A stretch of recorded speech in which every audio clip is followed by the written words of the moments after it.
The observation deck of the Zenith's Promise hummed with the familiar thrum of ion drives as Maya pressed her three-fingered hand against the reinforced viewport.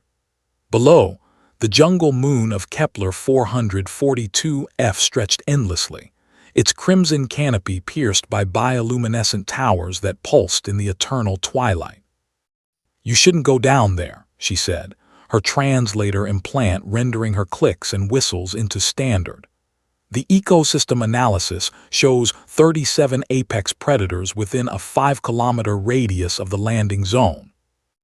William adjusted the straps on his exosuit, checking the hydraulic pressure readings on his forearm display. The numbers glowed green. "That's exactly why I need to go. We need biological samples, and Command won't authorize combat drones for a routine survey mission." Maya's head crest flattened against her skull, a Zarathi expression of profound concern. In the 16 months she'd served as xenobiologist aboard the Promise, she'd studied dozens of death worlds. Kepler 442f ranked in the top 3 for lethality index. The gravity alone would crush most species. At 2.3 standard G, even walking required augmentation. Routine. Her secondary eyelids blinked rapidly. "William, the preliminary scans detected a creature massing over 800 kilograms. It registers thermal signatures consistent with metabolic rates we've never." "I know." He smiled, and Maya still found human facial expressions difficult to parse. Was that confidence or madness? "That's the Carcharodon we've been tracking. If I can get tissue samples, we might finally understand how it generates that much power without combusting its own cells." The shuttle bay opened with a pneumatic hiss. William walked toward the dropship with that peculiar human gait, inefficient, asymmetrical, yet somehow purposeful. Maya's analytical mind cataloged the discrepancy between human fragility and human behavior. Their species had no natural armor, no venom, no enhanced sensory organs. Yet they'd colonized 43 systems in less than 2 centuries. "I'm coming with you," Maya announced, her decision surprising even herself. William paused at the airlock. "Your physiology isn't rated for 2.3 G, even with assist frames." "Then you'll have to work quickly." The descent through Kepler 442f's atmosphere rattled Maya's bones, despite the inertial dampeners. Her assist frame whined under the crushing gravity as they touched down in a clearing surrounded by trees that stretched 300 meters high. Everything here was scaled for giants. William stepped out first, his boots sinking into the spongy ground cover. He moved with practiced ease despite the gravity, his augmented muscles compensating for Earth's paltry 1G baseline. Maya struggled behind him, each step a calculated effort against the planet's vengeful pull. "Thermal bloom 2 o'clock, William said calmly, studying his wrist scanner. 700 meters and closing." Maya's translator struggled to keep pace with her accelerated speech. "We should return to the ship. This is." The jungle erupted. It came through the trees like a living avalanche. The Carcharodon stood 4 meters at the shoulder, its 6 legs propelling it with horrifying speed. Armored plates covered its body, each one layered like geological strata. Its head was all jaw, a hinged nightmare lined with teeth that could shear through starship hull plating. Maya's database identified it instantly. Apex predator, solitary hunter, kill rate approaching 100% within its territory. It charged directly at them. Maya froze, her assist frame locked up, servos screaming. This was death, absolute and inevitable. 3 tons of rage and hunger, covering 60 meters per second across terrain that would cripple most species. William didn't run. He stepped forward. The Carcharodon leaped, jaws wide enough to swallow a hovercar. William's exosuit flared with sudden light as its kinetic amplifiers engaged. He moved with impossible speed, sidestepping the creature's lunge. His hand, just his hand, shot out and grabbed the Carcharodon by its lower jaw as it passed. The sound was like a starship hull breach. William's boots carved trenches in the ground as the creature's momentum transferred through him. The exosuit's servos shrieked, hydraulics pumping at maximum pressure. For a fraction of a second, 3 tons of apex predator hung suspended, held by nothing but human grip strength amplified through bleeding-edge technology. Then William pulled.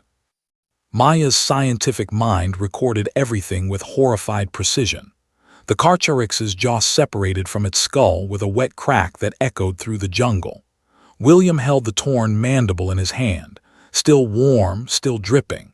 The creature's body hit the ground, its neurological systems too primitive to register immediate death, legs still kicking reflexively. But William wasn't finished. He dropped the jaw and grabbed the creature's armored hide with both hands. The exosuit's power reading spiked into the red zone. Maya's sensors detected microfractures forming in the suit's framework, but William's grip didn't waver. He tore, ripping through armor that had evolved to withstand the bites of rival predators that could deflect plasma rounds. The Carcharyx's carapace split like overripe fruit. William systematically dismantled the creature, separating muscle from bone, extracting organs with surgical precision despite using nothing but raw force. His movements were efficient, purposeful. He'd done this before, not here, not with this species, but the principle was the same. Humans had been apex predators on Earth long before they discovered fire, let alone fusion drives. 5 minutes later, the Carcharyx existed only as component parts, carefully arranged on the ground. William's exosuit was covered in bioluminescent blood that glowed an eerie purple in the twilight. "Sample containers," he said, as casually as if requesting coffee. Maya couldn't move. Her assist frame had finally responded to her commands, but her mind hadn't. She stared at William, this human, this creature from a 1G world that should have been easy prey on any death world in the galaxy. "Maya," William looked at her with what she now recognized as concern. "Are you all right?" I don't understand," she managed. Her translator rendered her shock as stuttering static before recovering. "Your species, you're so fragile." William knelt beside the Carcharyx's heart, a massive organ the size of Maya's torso. "We're not, though, not really." He began extracting tissue samples with practiced efficiency. "Humans evolved on a relatively mild world, sure, but we evolved to kill things bigger than us, stronger than us, faster than us." He held up a cellular scanner, capturing data. "We couldn't outrun prey, so we chased it until it collapsed from exhaustion. We couldn't overpower predators, so we invented tools. And when we ran out of things to hunt on Earth, we looked up." Maya approached slowly, her scientific curiosity finally overriding her primal fear. "The exosuit did the heavy work." "Yes," William agreed, "but the suit is just a tool. Like the first sharpened stick, the first bow, the first fusion reactor. We've been augmenting ourselves since we climbed down from the trees." He smiled again, and this time Maya understood the expression perfectly. It was the smile of a predator. "The galaxy thinks we're weak because we need technology to survive on heavy worlds, but that's exactly what makes us dangerous. We don't adapt to environments, we adapt environments to us." A roar echoed through the jungle, another Carcharyx, drawn by the scent of blood. William stood, his exosuit's damaged servos whining in protest. Time to go. They made it back to the shuttle as 3 more Carcharyx emerged from the jungle. The creatures circled the dismembered remains of their rival, confused by the efficiency of the kill. They'd never encountered a predator that hunted with such calculated violence. As the shuttle lifted off, Maya watched William catalog the samples. His hands moved with the same precision he'd used to tear apart 3 tons of evolved killing machine. "You're going to write this up in your report?" she asked. "Of course. Command needs to know the Carcharyx's muscle fiber structure, could revolutionize exosuit design." "Not that what you did, how you hunted it."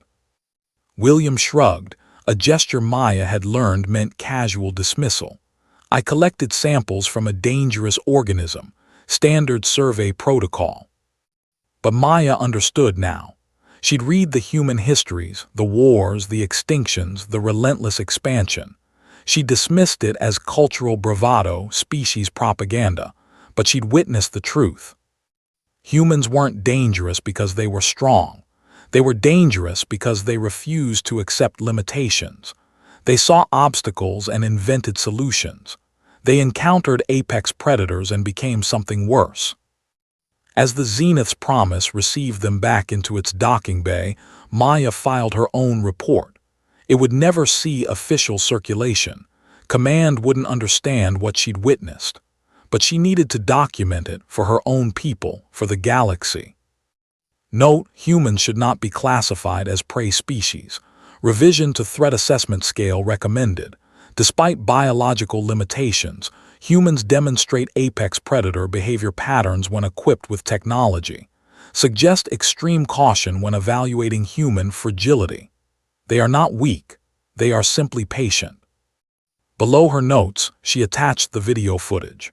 William, standing in 2.3G, tearing apart a creature that massed 10 times his own weight, his face showing nothing but focused determination. She titled the file, "On the Nature of Tool-Using Predators." The galaxy, she knew, wasn't ready for humanity. But humanity had never waited for permission.